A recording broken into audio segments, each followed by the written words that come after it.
বেলেঘাটায় তৃণমূলের প্রার্থী হলেন কুণাল ঘোষ।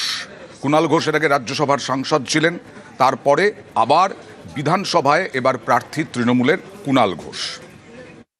অ্যাকচুয়ালি আমরা কেউ প্রার্থী, কেউ হয়তো প্রার্থী নই, কারণ প্রার্থী সংখ্যা তো মাত্র ওই কজন হবে, কিন্তু সারা বাংলায় তো কোটি কোটি কর্মী, সমর্থক, শুভানুধ্যায়ী, আমরা সবাই কর্মী এবং আমাদের লক্ষ্য হচ্ছে মমতা বন্দ্যোপাধ্যায়কে জিতিয়ে আনা। মমতা বন্দ্যোপাধ্যায়ের নেতৃত্বে চতুর্থ মামাটি মানুষের সরকার, বিজেপিকে, সিপিএমকে হারিয়ে দেয়া। আর দমদম উত্তর থেকে এবার তৃণমূলের প্রার্থী চন্দ্রিমা ভট্টাচার্য। তিনি রাজ্যের অর্থমন্ত্রী এবং স্বাস্থ্য প্রতিমন্ত্রী। চন্দ্রিমা ভট্টাচার্য দমদম উত্তর থেকে এবার তৃণমূলের প্রার্থী। আর প্রচারের পরেই দেওয়াল লিখন চন্দ্রিমা ভট্টাচার্য। দেওয়াল লিখন শুরু বিভিন্ন প্রার্থীর, তার মধ্যে চন্দ্রিমা ভট্টাচার্যের দেওয়াল লিখনও শুরু হয়ে গেল দমদম উত্তরে। এবারেরও প্রচেষ্টা আমার থাকবে মানুষের আস্থা, সেই আস্থা যাতে আমার উপর থাকে, সেই পথটাকে প্রশস্ত করা আমার দলের প্রতি থাকে, অর্থাৎ তৃণমূল কংগ্রেসের প্রতি থাকে। এবং আমি জানি যে মানুষের আস্থা আমাদের নেত্রী মমতা বন্দ্যোপাধ্যায়ের ওপর সব সময় আছে। রাসবিহারী থেকে প্রার্থী দেবাশিস কুমার, তিনি বিধায়ক, আবার বিধানসভায় প্রার্থী ঘোষণা হয়েছে দেবাশিস কুমারের নাম এবং প্রচারে বেরিয়ে পড়েছেন দেওয়াল লিখনে দেবাশিস কুমার। দেবাশিস কুমার তিনি দীর্ঘদিন তৃণমূল সংগঠন করছেন, বিধায়ক হয়েছেন, আবারও বিধায়কের হওয়ার জন্য তিনি তৃণমূলের প্রার্থী ঘোষণা হয়েছে। আজকে মমতা বন্দ্যোপাধ্যায় ঘোষণা করেছেন রাসবিহারী কেন্দ্র থেকে তৃণমূলের প্রার্থী দেবাশিস কুমার। ইতিমধ্যেই প্রচার শুরু করেছেন আজ থেকেই।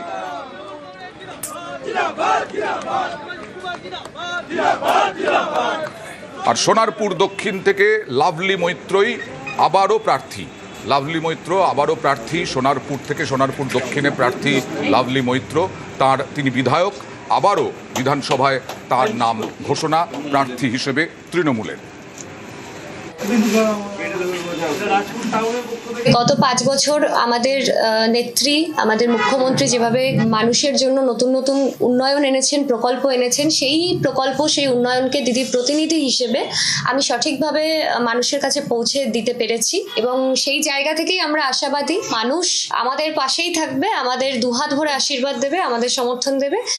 প্রাক্তন বাম নেতা ক্ষিতি গোস্বামী, প্রয়াত ক্ষিতি গোস্বামীর মেয়ে বসুন্ধরা গোস্বামী, তিনিও এবার তৃণমূলের প্রার্থী। এবার পূর্বস্থলী থেকে বসুন্ধরা গোস্বামী, তিনি প্রার্থী। নেত্রী আমাকে বিশ্বাস করেছেন, আমার নমস্কার ওনাকে, আমার প্রণাম ওনাকে। আমার মা আমাকে জন্ম দিয়েছেন, বড় করেছেন, কিন্তু নেত্রী আমাকে আইডেন্টিটি দিয়েছেন। উনি আমাকে বিশ্বাস করেছেন, আমি আপ্রাণ আমার জীবনী শক্তির শেষ বিন্দু পর্যন্ত আমি লড়বো। কি হবে যে আমি সেসব জানি না, কিন্তু আমি লড়বো। হ্যাঁ, অবশ্যই ওই জেলার মানুষের কাছ থেকে শেখার আছে তো, জেলার মানুষেরা কি চান। তো সেই জায়গার তো কিছু দাবি আছে, জলের দাবি আছে, রাস্তা, সেচ, কৃষি পণ্য বিক্রির কিছু তো একটা দাবি আছে। ওখানকার মানুষের কথা বলতেই তো বিধানসভায় যাব, শুধুমাত্র নাম্বার তো না। পূর্বস্থলী উত্তর থেকে তৃণমূলের নতুন মুখ। আর এদিকে ফের প্রার্থী হলেন পরিচালক রাজ চক্রবর্তী, তিনি বারাকপুর কেন্দ্র থেকে প্রার্থী হলেন আবার। তিনি বিধায়ক হয়ে এর আগেই 2021-এ বিধানসভায় গিয়েছিলেন। পরিচালক রাজ চক্রবর্তী আবারও তৃণমূলের প্রার্থী বারাকপুর থেকে এবং প্রচারও শুরু করে দিয়েছেন তিনি, দেওয়াল লিখনও শুরু করেছেন। প্রার্থীর নাম ঘোষণা হওয়া মাত্রই রাজ চক্রবর্তীও ভোটের ময়দানে। আমার মনে হয় যে এই 5 বছর আমি চেষ্টা করেছি ব্যারাকপুরের যে দায়িত্ব সেটাকে কিছুটা হলেও পালন করার চেষ্টা করেছি। সেখানে রাস্তাঘাট, ড্রেন, লাইট, হসপিটাল বা স্কুল, কলেজ, যাই হোক, আমার বিশ্বাস যে এবারে সেই ভালোবাসা আবার মানুষের থেকে পাবো। আবারও স্বমহিমায় দিলীপ ঘোষ, খড়গপুর সদর থেকে তিনি প্রার্থী বিজেপির।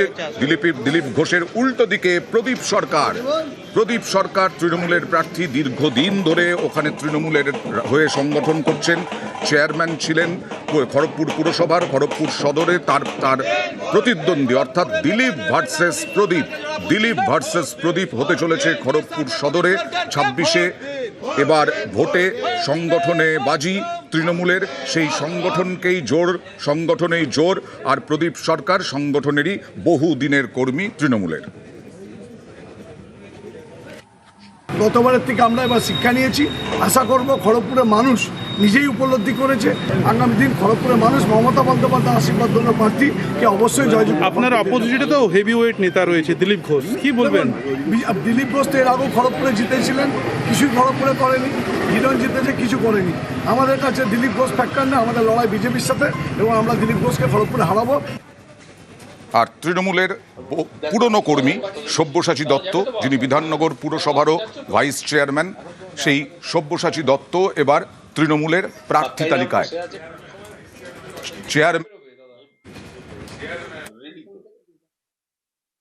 দলের সিদ্ধান্ত শিরোধার্য, বক্সিদা, অভিষেক এবং সর্বোপরি আমার গার্জিয়ান মমতাদি যেটা ভালো বুঝেছে সেটা করেছে। আমি জিতে 7টা বিধানসভার সার্টিফিকেট মমতাদির কাছে দিতে পারলে আমার। আর শিলিগুড়িতে ফিরলেন গৌতম দেব। গৌতম দেব এর আগে ডাবগ্রাম ফুলবাড়ির প্রার্থী ছিলেন, পরাজিত হয়েছিলেন শিখা চট্টোপাধ্যায়ের কাছে। এবার শিলিগুড়িতে ফিরলেন গৌতম দেব। শিলিগুড়ি থেকে তৃণমূলের প্রার্থী গৌতম দেব, তার প্রতিদ্বন্দ্বী বিজেপি বিধায়ক, বিজেপি প্রার্থী শঙ্কর ঘোষ।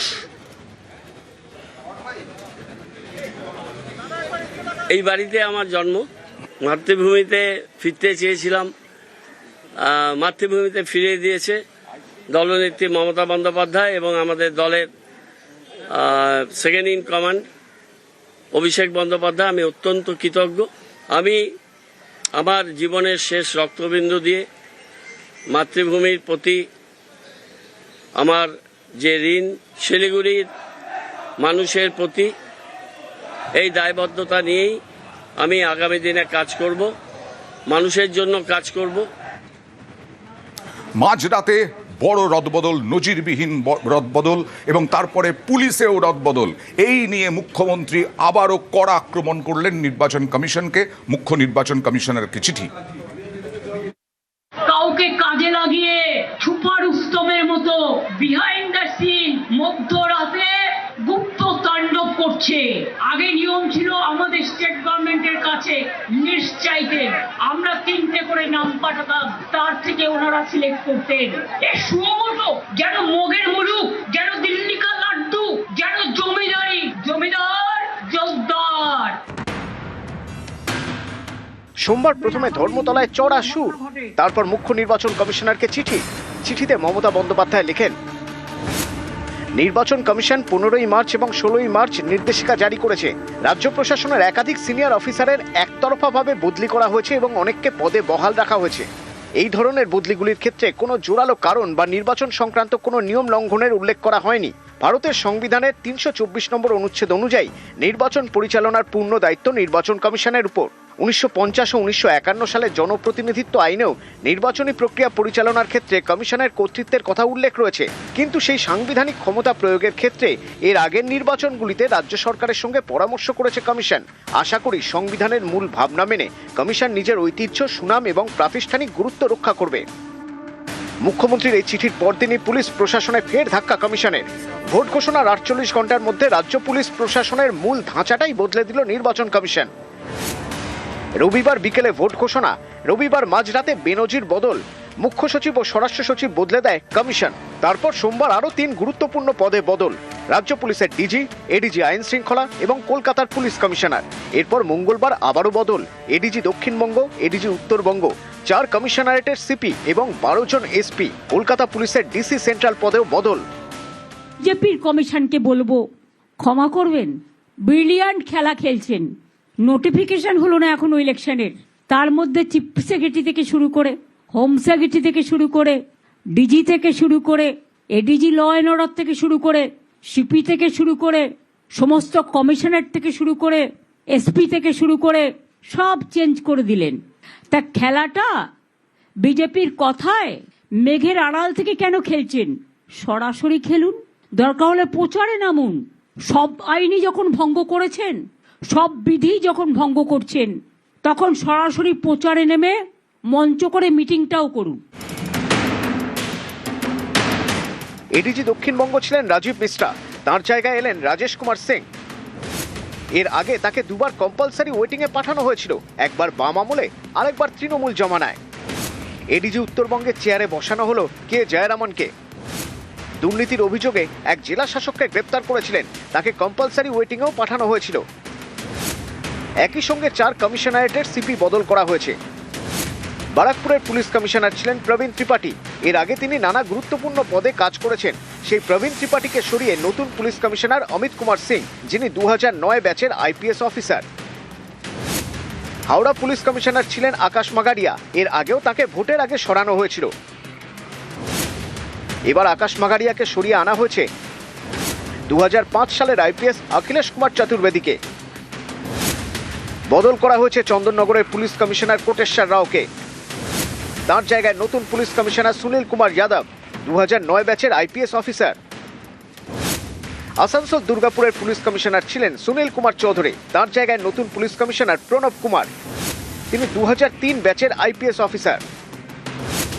এছাড়াও 12 জন পুলিশ সুপারকে সরিয়ে দিল নির্বাচন কমিশন।